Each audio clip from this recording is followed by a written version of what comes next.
Hi everyone, my name is Kirsten and I would like to just explain a couple of shoulder blade movements, and especially for inversions. And today we will talk about handstands, and I will start with the protraction of the shoulder blade.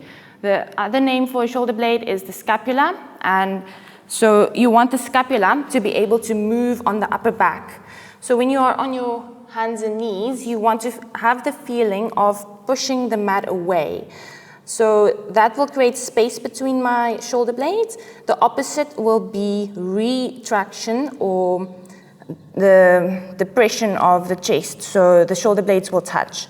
So you always want to have this feeling of pushing the mat away from you, so that when you are elevated or your hips are elevated over your shoulders, you do not have the instability of sinking in between the shoulders.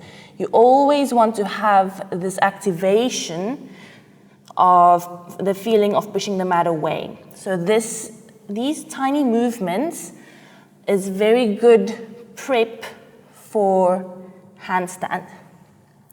Then the third movement will be external rotation. When you think about your two hands closing two jars towards the pinky fingers, you want to feel the bottom of the shoulder blade muscles, the lats.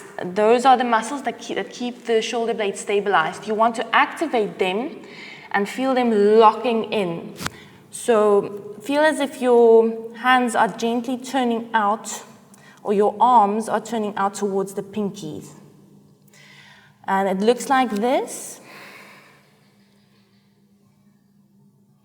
So these tiny movements will help to stabilize the shoulders for handstands.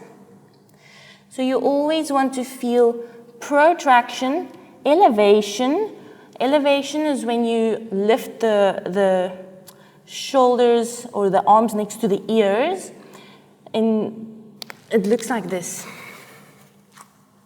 So when you lift, you should also be able to pull the chest down. So you don't want to lift and have the chest collapse forwards.